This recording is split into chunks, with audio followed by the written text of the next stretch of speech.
तो बच्चों चलिए प्रश्न को पढ़ते हैं और समझते हैं। यदि 0,1,3,5 और 7 अंकों द्वारा 5,000 से बड़ी 4 अंकों की संख्या यादृच्छा निर्माण किया गया हो तो 5 से भाज्य संख्या के निर्माण की प्रायिकता क्या होगी जब अंकों की पुनरावृत्ति की जाए। प्रश्न को हल करने से पहले हम प्रश्न के लिए मुख्य अवधारणा लिख लेते हैं। तो प्रश्न की मुख्य अवधारणा जिसकी सहायता से हम इस प्रश्न को हल करेंगे। तो मुख्य अवधारणा में हम सबसे पहले प्रायिकता ज्ञात करने के लिए सूत्र को लिख लेंगे कि प्रायिकता बराबर क्या होता है। तो प्रायिकता, हमें इस प्रश्न में प्रायिकता ज्ञात करनी है। तो प्रायिकता बराबर होता है सबसे पहले अनुकूल स्थितियां, इस सूत्र में याद है वैसे, अनुकूल स्थितियां,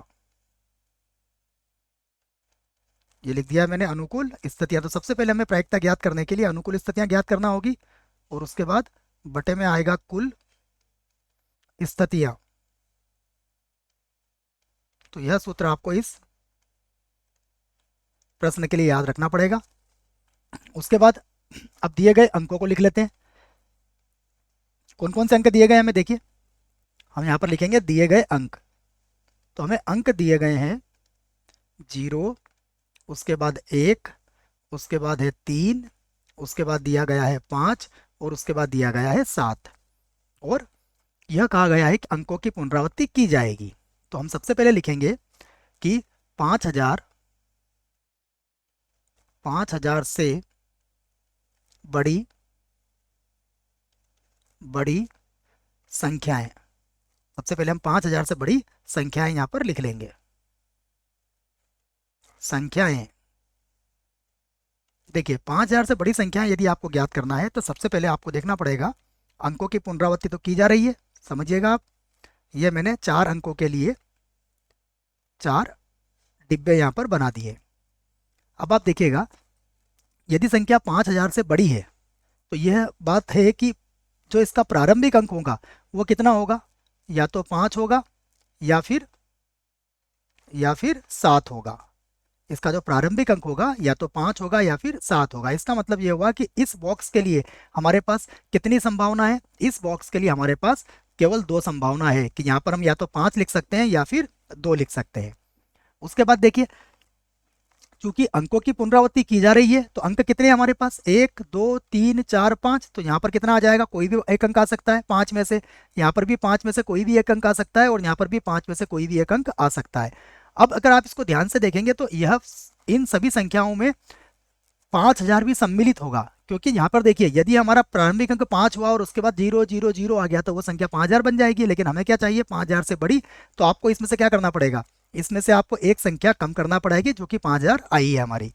तो अब हमारा जो 5,000 से बड़ी संख्या है, कुल संख्याएं आएगी वो कितनी आ जाएगी, देखिए ये होगा 2 गुणा 5 गुणा 5 गुणा 5 और माइनस 1 हो जाएगा। इसे हल करेंगे तो 250 में से 1 घटा लीजिए आप, ये हो जाएगा 249।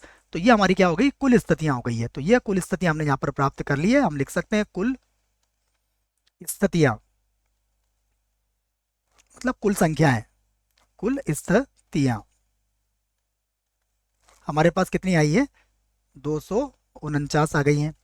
अब हम क्या चाहते हैं कि संख्या क्या हो, 5 से भाज्य भी हो। तो इसी बात को हम कहते हैं अब 5,000 से बड़ी, 5,000 से बड़ी तथा 5 से भाज्य, 5 से भाज्य संख्या है। तो इसको निकालने के लिए हम क्या करेंगे, देखिए फिर से यहाँ पर मैं 4 संख्याएं बना रहा हूँ। ये हो गई हमारे पास 4 संख्याएं या 4 अंकों की संख्याएं बच्चों, है ना। और अब हम इसका प्रारंभिक अंक क्या लिखेंगे, इसका प्रारंभिक अंक क्या होगा, या तो इसका प्रारंभिक अंक 5 होगा या फिर इसका प्रारंभिक अंक 7 होगा। ये तो हो गया, क्योंकि 5 या 7 होगा तभी संख्या या तो 5,000 या 5,000 से बड़ी बनेगी। तो इसके लिए तो हमारे पास कितने विकल्प होगा या कितने संभावना हो गई, 2। उसके बाद देखिएगा जब हम इसके इकाई अंक की बात करेंगे तो इकाई अंक क्या होना चाहिए, इकाई अंक या तो 0 होगा या फिर इकाई अंक 5 होगा, क्योंकि तभी 5 से भाज्य होगी। तो इसके लिए भी हमारे पास कितनी संभावना हो गई, दो संभावना, और जो शेष दो डब्बे बचे हैं इसके लिए संभावना हमारे पास पूरी 5-5 ही रहेगी, क्योंकि अंकों की पुनरावृत्ति की अनुमति की जा रही है। और यहाँ पर भी हमें क्या करना पड़ेगा, एक माइनस करना पड़ेगा। क्यों? क्योंकि इसमें भी 5000 वाली संख्या सम्मिलित हो चुकी है। तो अब हम इसे हल कर लेते हैं। तो ये होगा 2 गुणा 5, फिर गुणा में आ जाएगा 5, फिर गुणा 2 और माइनस 1। इसे हल कर लेते हैं हम। देखो तो ये हो जाएगा 99। तो ये हमारी अनुकूल स्थितियां भी यहाँ पर आ चुकी है। तो हम लिख सकते हैं अनुकूल स्थितियां, अनुकूल स्थितियां। ये हमने अनुकूल स्थितियां यहाँ पर लिख ली है बच्चों। अनुकूल स्थितियां, अगर एक बार और लिख लेते हैं इसको, थोड़ा सा कुछ, ये लीजिए मैं इस स्थिति को एक बार और लिख देता हूँ और फिर हम इसकी प्रायिकता ज्ञात करेंगे। तो ये अनुकूल स्थितियां है, ये किसके बराबर आ गई है, 99 के बराबर आ गई है। अब हम ज्ञात कर सकते हैं इसकी प्रायिकता। तो यहाँ पर लिख लेते हैं हम, अतः प्रायिकता। तो देखिए प्रायिकता का सूत्र मैंने आपको मुख्य अवधारणा में लिखवा दिया है। अनुकूल स्थितियां कितनी आई है, 99, और कुल स्थितियां कितनी आई थी, कुल स्थितियां आई थी 249।